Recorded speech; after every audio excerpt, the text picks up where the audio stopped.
Hey guys, Christian the Haver Card Man here today with another deck profile video for you today for Magic the Gathering. And this time we are starting our series for Back in Black. And today this is going to be showcasing the first round of my Black Devotion deck, starting in Standard in February 2020 under the Theros Beyond set.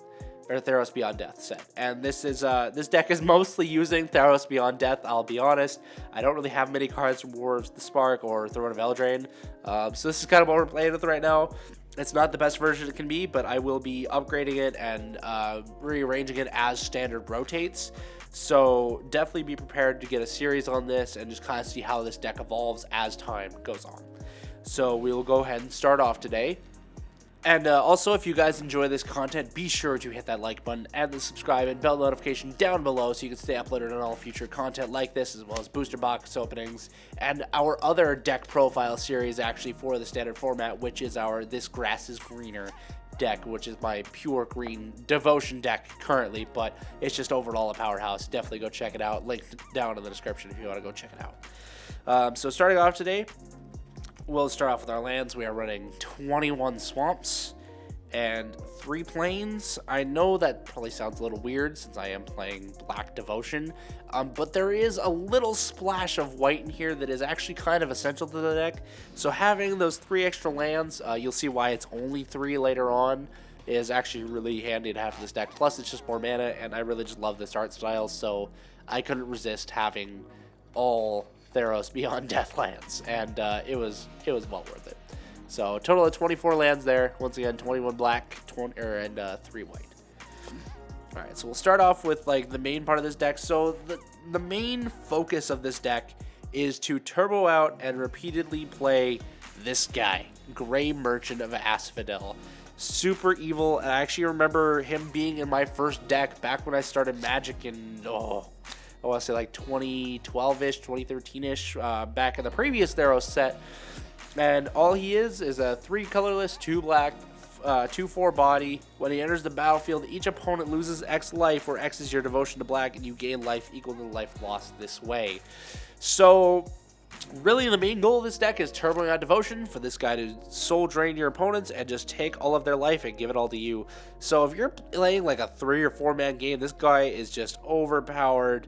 Even just a one-on-one game, though, he actually can see quite a bit of not versatility, but quite a bit of utility. So I really enjoy playing for these guys. And once again, this is like the main card of this deck. I put my entire focus around just Gray Merchant of Asphodel because I know in general how evil he is. The fact that he doesn't do damage, it's loss of life, so it's really hard to prevent.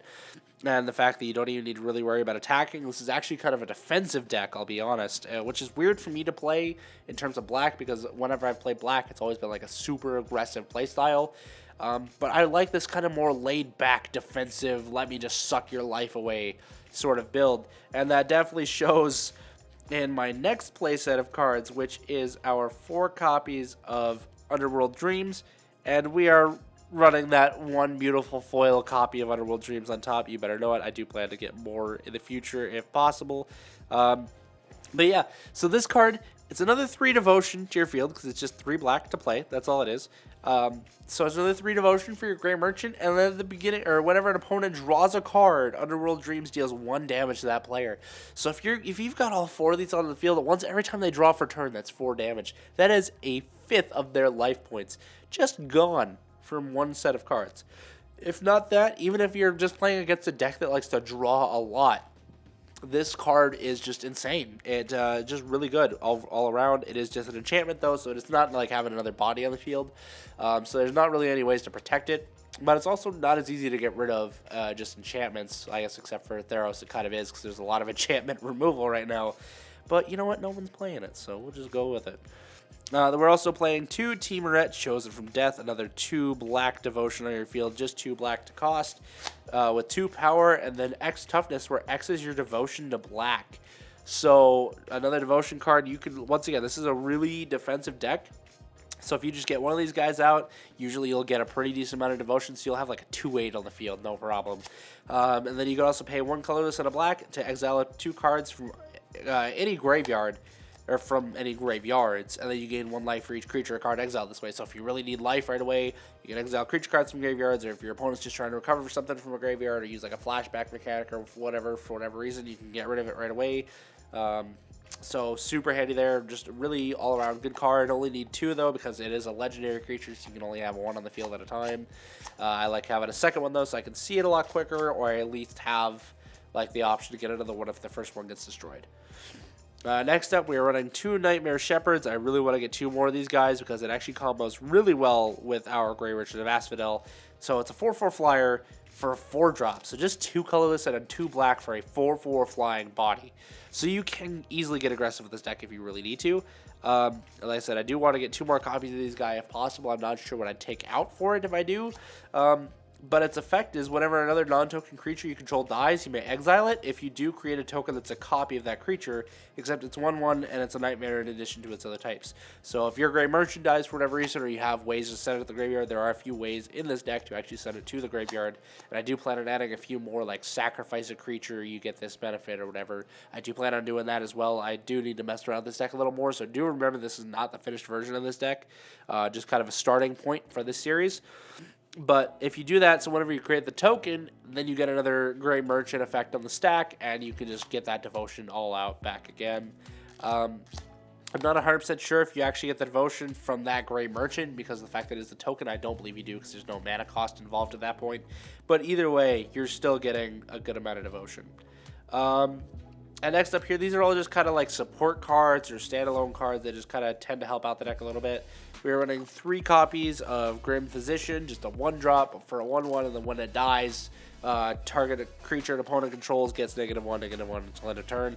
So you have chance, like early on in the game, if you play this out first turn and they try to attack you with like a 1/1 or a 2/2, you can take this out and maybe another creature with it. So it's just kind of a good little bonus. I don't really need 4 though. It's kind of overkill. Otherwise, it's just kind of swarming the deck. But it's another 1 Devotion. You can't really be too upset about that for 1 mana. Just kind of some of the utility it provides, or at least protection, because once again, this is a more defensive deck. So if you can use him to kind of deal enough damage to a creature and finish it off with his ability when he dies, that's fine. We're running 1 copy of Omen of the Dead. I almost want to throw in a couple more copies of this because it's a flash, 1-cost enchantment. When it enters the battlefield, you return an entire creature card from your graveyard to your hand. So I really want to send that Grey Merchant to the graveyard as much as I can to use this to bring it back and recast my Grey Merchant and do all that. And then I say it's another Devotion because it's an enchantment and it stays on the field. So you do get bonus points out of that for doing that. Next up, we actually have some removal spells. We have a full playset of Drag to the Underworld. Some people are saying that this card's a little overrated. I really don't think it is, because it becomes a murder for usually a 2-cost. By the time I get to play the Drag to the Underworld, it's either a 3 or a 2-cost. So it's either the same price as murder or it's actually 1 cheaper. And being able to have that 2-cost destroy any creature ability is actually really nice. And then just in the event that we come across any god cards, or just anything that's indestructible, we do have 1 copy of Eat to Extinction. So we can exile a target creature or planeswalker, and then look at the top card of your library, and you can choose to put that card in the graveyard. So if nothing else, you can basically surveil 1. If nothing else, I mean, that's pretty much what it does. So you can look at the top card of your library, you know what it is, you can choose to put it in the graveyard, but you also get to exile a really pesky creature on your opponent's field. So really good removal spell there, especially if they do have indestructible. And more forms of removal, we have 2 copies of Blight Breath Catoblepass. I'm probably butchering that one hardcore. 4 colorless, 2 black for a 3/2 body. Not amazing there, but when it enters the battlefield, target creature and opponent controls gets -X until end of turn, where X is your devotion to black. So you can really play it.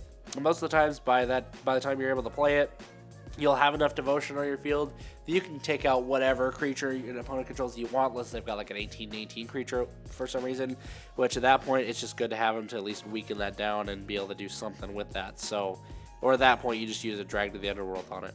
But, so there's that, and then our last, I believe, yeah, this is our last removal spell. We have 1 copy of Erebos' Intervention. So for X and a black, you can choose one. You can either have a target creature get -X until end of turn, and you gain X life, which you really don't discount that ability. I've actually had that save my life a couple of times. Just that life gain part where I've gotten pretty low, and then I've had that bring me back up, and the next turn I got a Grey Merchant and just won the game. So Or you can exile up to twice X target cards from graveyard. So if you're playing against a graveyard deck, you do have that flexibility to work with. But really what I use it for is that first card, being able to remove any real pesky creature on the field, or at least bring it down enough to where if I attack, it'll kill it. And then I'm able to gain life. So really good there. Sometimes I'll even pump in extra to X if I don't have anything else to play, just so I can get that extra life gain and keep myself safe. So super handy there. So next up we have 2 copies of Funeral Rites. 2 colorless and a black. I actually do want to add the last 2 copies of this playset into this deck. I gotta find a space for them somewhere, because it really allows you to search through your deck. So you can draw 2 cards, then you lose 2 life, then you put the top 2 cards to your library to your graveyard. So the first and the last effect are not at all detrimental to you, and really the losing 2 life isn't that big a deal either, because you gain so much life with this deck. The losing 2 is not going to kill you, but then being able to draw 2 cards, awesome, and then being able to throw 2 more cards in the graveyard, actually really good. Because like in our green deck, we're only running a single one here. We're running 1 Acolyte of Affliction, just a 2/3 body. When it enters the battlefield, you put the top 2 cards of your library in your graveyard, then you can return a permanent card from your graveyard to your hand.